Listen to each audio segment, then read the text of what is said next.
Live from the Business RadioX studio inside Renaissance Bank, the bank that specializes in understanding you. It's time for North Fulton Business Radio. And hello again, everyone. Welcome to yet another edition of North Fulton Business Radio. I'm John Ray, and we are coming to you from the Business RadioX studio inside Renaissance Bank in rainy Alpharetta. I think we're about to float away, but we're going to try to make it happen here. Folks, today you're connected more than ever. Whether it's your friends, your family, or your life, Renaissance understands how you bank, offering the mobile banking services that you need. Renaissance also knows that sometimes you need to speak to real people with real answers, and that's why they have more than 190 convenient locations throughout the South ready to serve you. For more information, go to renaissancebank.com. Renaissance Bank, understanding you, member FDIC. And now we turn to Steve Kullback. Steve is with the Nebo Company. Steve, welcome. Thanks for having me. Yeah, it's great to have you here. Yeah, happy to be here. I floated up 400. That's right. Rode or got your motorboat or whatever. But yeah, it's crazy out there today. So talk a little bit about you and talk about the Nebo Company. How do you help folks? Yeah, thanks. Well, first of all, I'm happy to be here today. Glad to share our story with the community. Mm-hmm. My name's Steve Kullback. I'm a vice president with the Nebo Company, and we're a leadership development and leadership coaching company. We were founded 15 years ago in Washington, D.C., and last year, 2019, I started the practice down here in Atlanta, so we're very excited to be here. My background is over 20 years in leadership coaching, leadership development, and also strategy consulting. So I call myself a recovering consultant. I came out of some of the large professional services organizations and transitioned myself into global leadership development. And now that I work with executives across many industries, really figuring out how to address their most important challenges and priorities. Now, I want to take a little detour, and because I'm always delighted to shout out a company that opened an office in Atlanta. I mean, and I noticed that the Nebo Company's been around a long time with one office, decided to open in Atlanta. That's right. for the second location. So why Atlanta versus all the other places very attractive places you could have opened? Yeah, it's a great question. So we've been based in Washington, D.C. One of the reasons that we opened here and wanted to expand geographically is just demand from clients. So located in D.C., a lot of our clients are sort of critical masses in the mid-Atlantic, so D.C. to New York. But we serve clients with offices and headquarters all over the country, and they really want us to be where they are. So one reason is to serve our clients wherever they might reside. And then the second is I live here in Atlanta, and we wanted to focus on a city that is growing and dynamic. Also, community is a very important element to the work that we do, both as individuals but also as a company. And Atlanta's really got, as I've been here now about 10 years, a great sense of community and civic identity, which I think is a really important thing. You really do work and do good where you live, and that's a real strong ethos here in Atlanta. For sure, it really comes across that you're so right about that. So let's talk about the Nebo Company, and I'm interested in that name. There's a little geography behind that name. Yes, there is. Yeah. So Nebo, it actually pops up quite a bit, but the Nebo Company, as we're associated with, is actually a lake in the Adirondack Mountains up in New York. And our founder, her name is Kate Ebner, and she's been going to that lake since she was a child. And it's a metaphor really for how we look at leadership and how to bring the best of yourself to what you're doing. So for her, Nebo really represents a place where she can find a sense of balance and inner calm. And when you think about where most business people and organizational leaders are these days, there's all sorts of chaos swirling around them. And so in order to lead effectively, you need to be able to access that inner balance and calm. And that might sound a little bit out there, but really in the midst of chaos, leaders really need to be the anchor that people can look to and know, that person's hair is not always on fire. And so for us, that metaphor of Nebo as a place to ground yourself and find the momentum to move forward is an important one for us. And that's really what our brand is centered around. And one of our basically our tagline is lead from within, which is really where is that place of strength that you have as a leader that you can then access and exercise externally and, with all of your customers, your people, your other stakeholders. And sometimes, and this is a question, it sounds like a statement, but I would imagine that sometimes folks, professionals in large organizations, whether that's for-profit, nonprofit, what have you, have been so wrapped up in what they're doing that they've maybe either lost touch with that inner place or maybe never really got in touch with it to begin with. Yeah.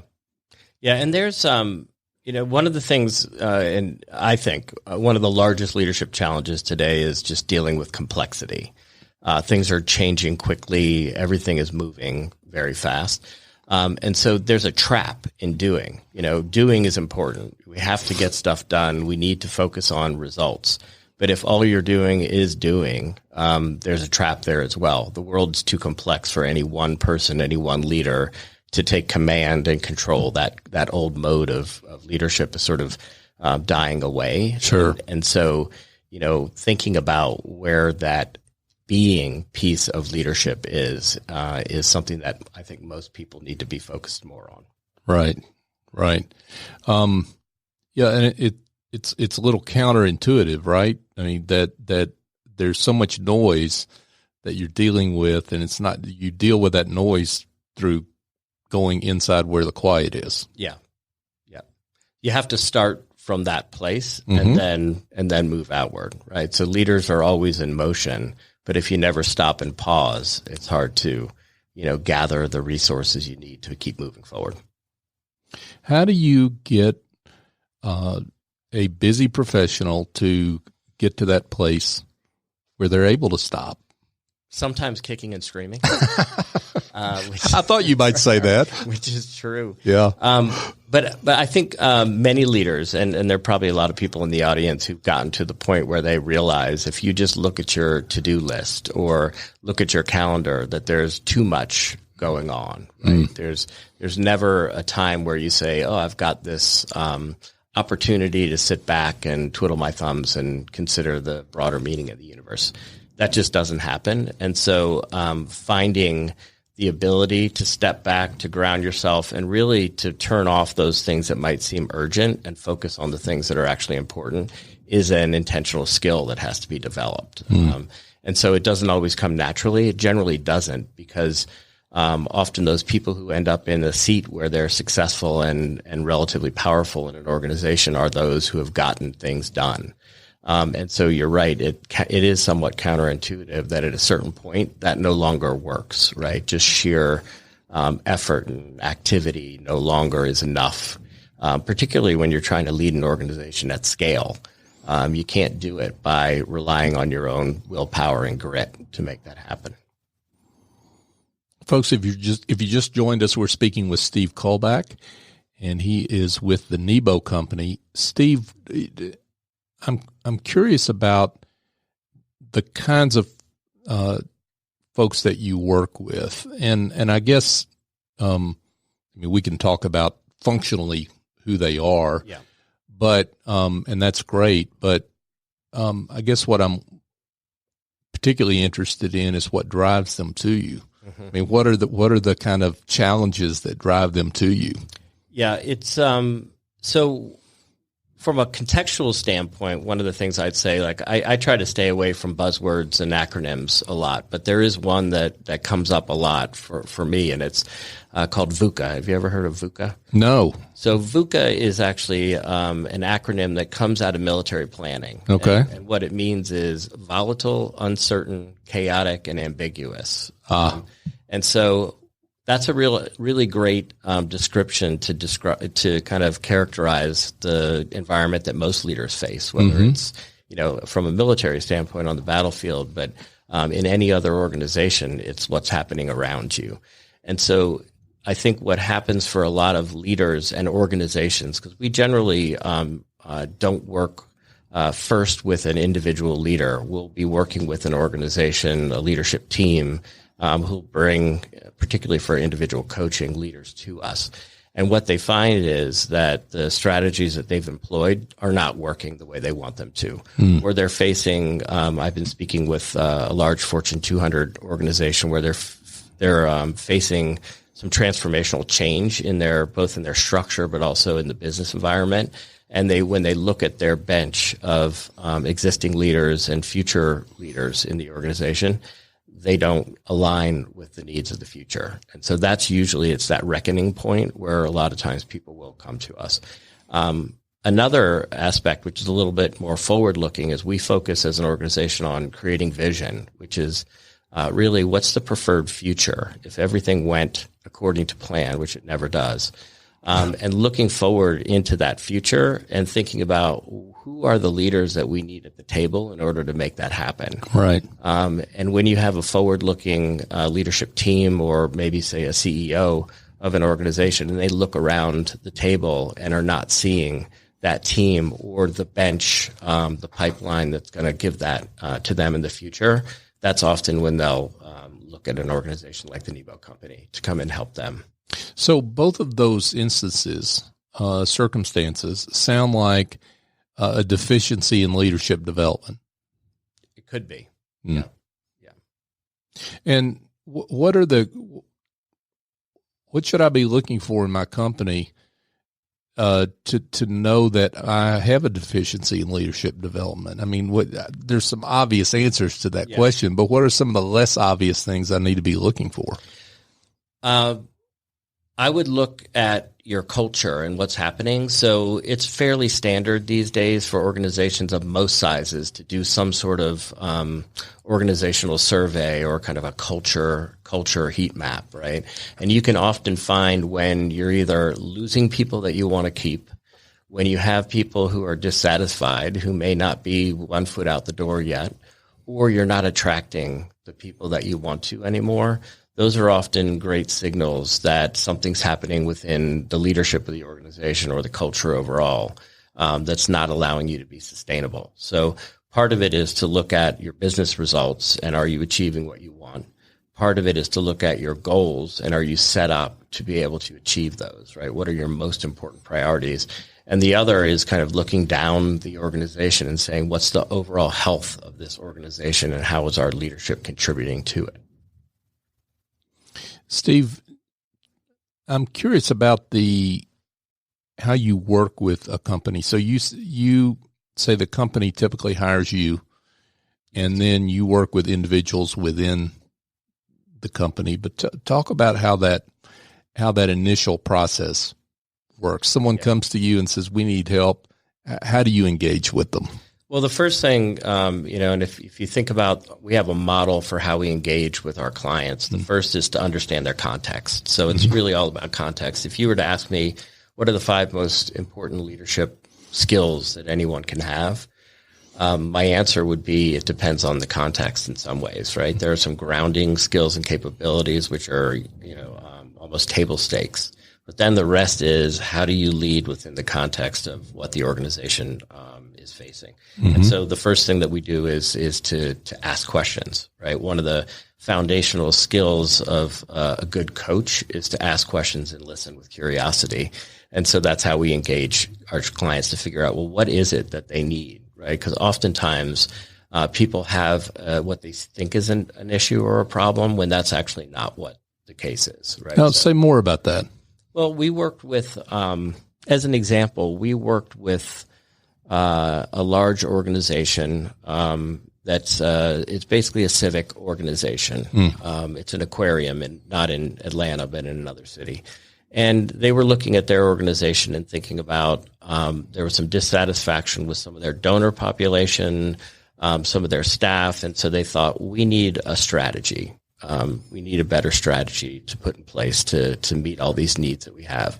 And so we went in and started to work with them around strategy. And what we found was it was actually dysfunction at the leadership team level. So, it was their inability as a group to come together to get a unified perspective, and then to actually allow that to drive what they were doing. And so sometimes what you think might be the issue is actually not what is happening at the root level. So, figuring that out is really the first and most important thing.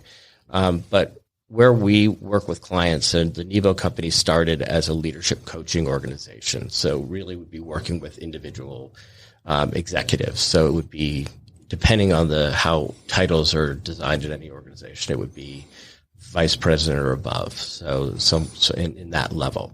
But what we found is if you work with individuals, you have a hard time getting the scale that you need to really have an impact on the organization overall. Right. So as we've developed as a company, we've moved out from working with individuals to leadership development across different populations of leaders in the organization, as well as strategy and vision work as well. So you are on a fact-finding mission, I guess, for lack of a better term, to begin with, yes, to try to diagnose what some of the issues are, and then working with individuals and maybe groups of individuals to inject a little different way of leadership. Yes. Yeah. How does that differ from training? So if you think about training, or even what most higher education is focused on, it's increasing knowledge and skills, right? So that's right. And knowledge and skills is both of those things are incredibly important, and they're not enough. So if you look at it's back to what we talked about earlier, which is sort of that trap of doing. So leadership development, as opposed to just training, really focuses on the leader as a whole, right? And so one of the ways that we look at that that is kind of more simple is, doing is around knowledge, skills, and actions, right? But leaders also need different ways of seeing, which is really understanding and interacting with the environment around them. So any organization is a system, and if you can't see that system and figure out the right way to operate within it, it's hard to have a practical impact. So being able to have a different perspective and see those things. Communication is also a huge one. So we call that saying, which is communication really allows you to enroll people and to help them move into action, right? So another big piece of a leader's toolkit is their communication, their ability to do that at scale, right? So a lot of people are great in a one-on-one conversation. If you're the leader of a 1,000-person organization, for example, how do you create a presence that allows you to have influence across those 1,000 people?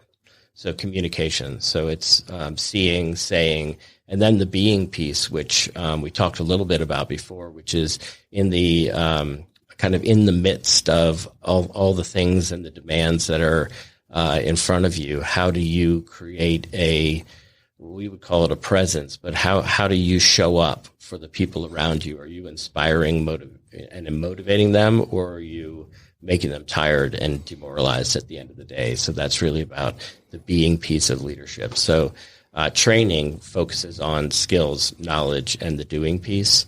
Leadership development really takes the whole leader into perspective. When you talk about presence, yes, in the context of a 1,000-person group, I mean, I can imagine some folks think, I don't understand, because I think of presence as, you and I sitting across from each other, and talk about developing presence with a large group like that in terms of how you communicate, how you deal with that group. Yeah. So presence at scale is really is how you show up. Right? So your ability to engage with confidence, the energy that you bring, is that positive energy? Is it not? How you speak to people and how you choose to frame things. So it's really made up of your energy and expression, right? So that's about the level of kind of the quality of energy that you bring, and it's made up of how do you communicate and engage with people. And what are some of the mistakes that you see on that front that you walk your clients through? Yeah, I think. Yeah, well, I guess what I was going to get at is that I think folks have because we're so connected. Yeah. Whether it's social media, email, what have you, it's probably easy to develop a lot of bad habits there, right? That's right. Yeah. Yeah, I think, well, that's a whole topic in itself we can talk about for half an hour. Yeah, it sounds like we got another show coming. So, and this is actually a real challenge, right? So a lot of organizations are distributed now. Sure. And so you don't have the luxury of always being physically in front of the person you may be leading or the team that you might be interacting with. Right. So technology is a really useful tool and a way of creating your ability to scale, right, as an organization. And it can be incredibly distracting. So you probably experience lots of people that you work with who have one eye on what they're doing in the current moment and one eye on the email or the text that comes in. Right. I was coaching, just as an anecdote, somebody recently, and we were sitting in her office. She's a vice president of a real estate company. She says, people have been giving me feedback that, they just can't get my attention, or when I'm there, I'm not fully focused. And as I was sitting across the table talking to her, she had her computer was notifying her email, or her phone was buzzing. And each time I could see almost like a little shock go through her of, here's that thing that I have to attend to. Right. And so figuring out how to leverage technology and communication in a way that works for you without those downsides is that's a tactic, but it's also a really important way of increasing your connection with other people.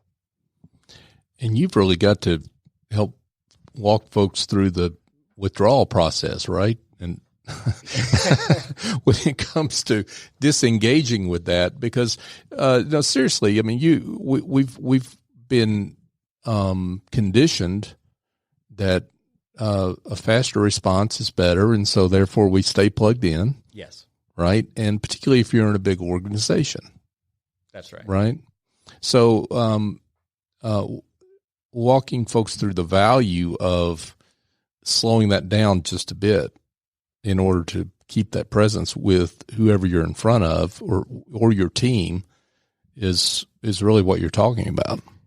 That's one area of it. And I think this is also a difference between, let's just say, I told you earlier I was a recovering consultant, and I use that as a joke, but at a broad level, there's one of the differences between a coach and a consultant is a consultant will gather information, they ask questions, they want to understand the context, and then they use their experience to tell you what they think you should do. Right? So that's a broad generalization. Sure.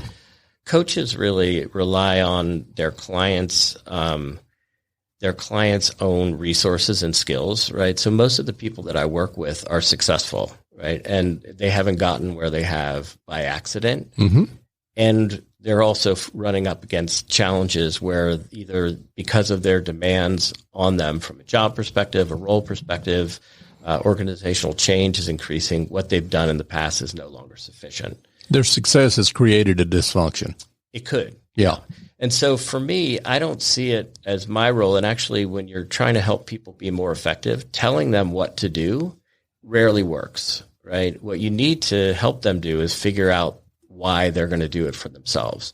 And when they recognize the impact of what they're doing, and we've used an example around technology and distraction as one example. When people realize the impact of that and the opportunities that they have if they were to change their behavior and approach to things, that's where people kind of embrace what they need to do and do it themselves. So I do very little convincing in my job. Actually, it's really helping people figure out what would work better, what are the options that you have, and then creating some accountability about helping them move forward in a different direction. And that's true of my work with individual leaders, but also at an organizational level as well.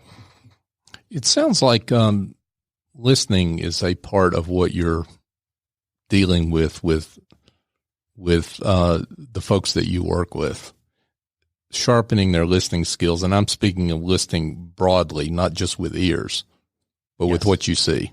Yes, absolutely.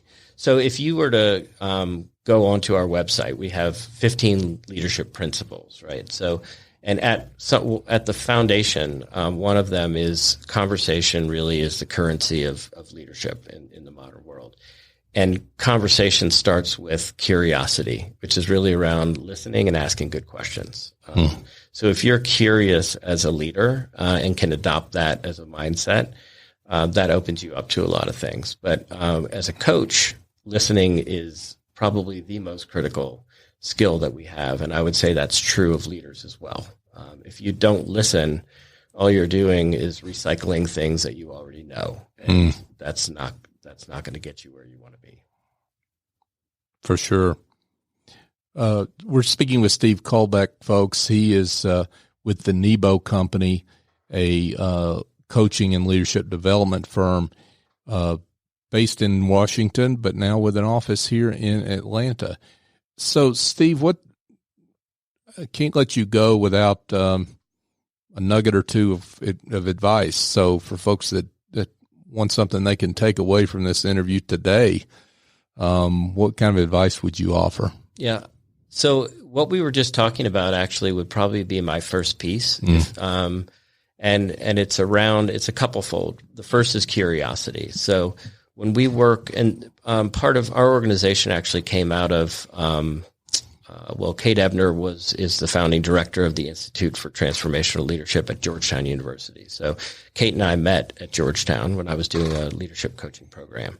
And on the first day of any leadership program, we do that with future coaches and also organizational leaders. Everyone gets a journal or a booklet. And in that journal, the first thing you write is, in the domain of leadership, I'm a beginner and I'm a great leader, right? So those would be the two sides of it.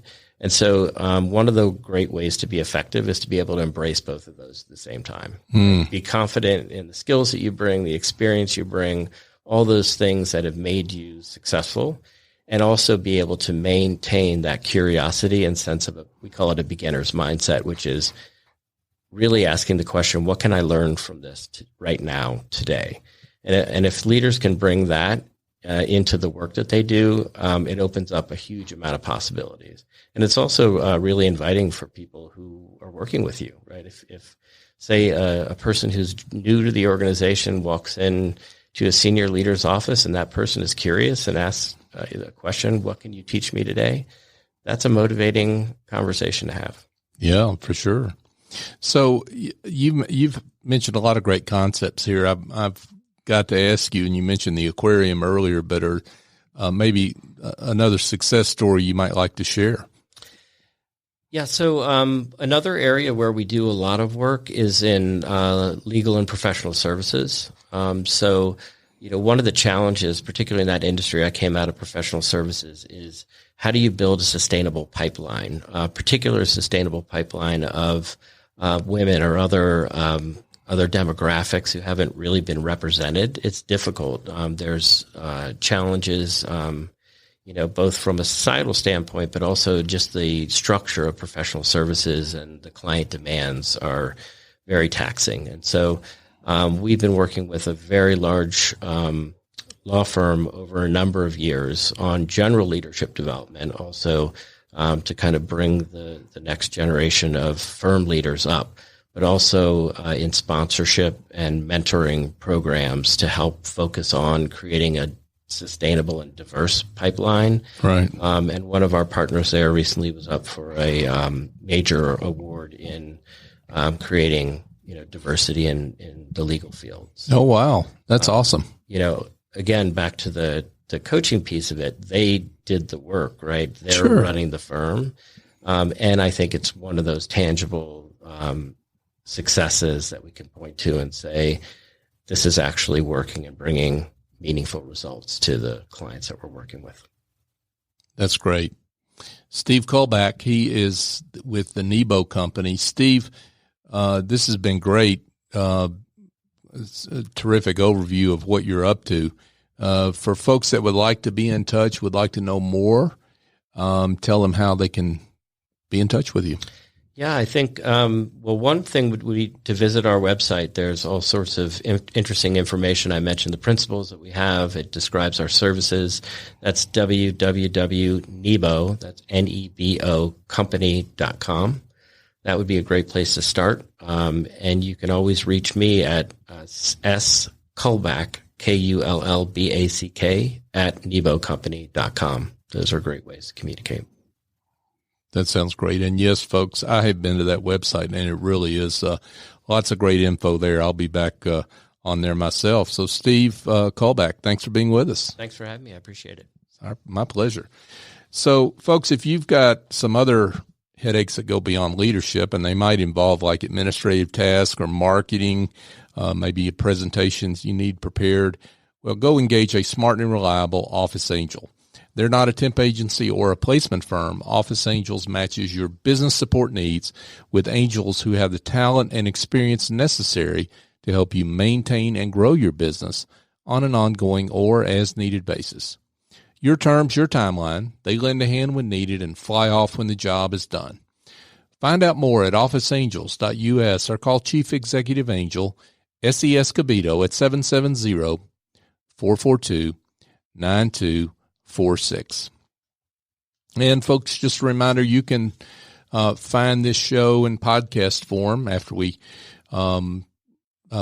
drop the live show on podcast. You can find it on all the major podcast platforms, including Apple Podcast, Google, Spotify, Stitcher, TuneIn, your favorite podcast app. I have yet to be stumped on a podcast app we cannot be found on. So check us out. North Fulton Business Radio. That's the search term. You'll find us. Or you can go to northfultonbusinessradio.com and find all of our shows there, going up on 200 shows over 4 years. We've had a lot of great business leaders like Steve on our show. Check us out on social media. Connect with us there on LinkedIn, Twitter, Facebook. North Fulton BRX is our handle on all three of those social media channels. So for my guest, Steve Kullback, I'm John Ray. Join us next time here on North Fulton Business Radio.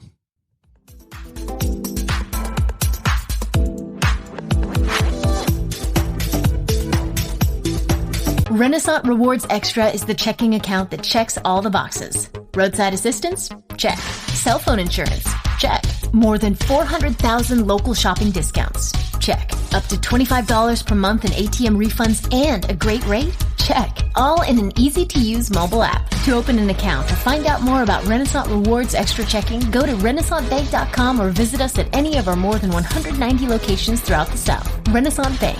Understanding you. Member FDIC. Equal housing lender.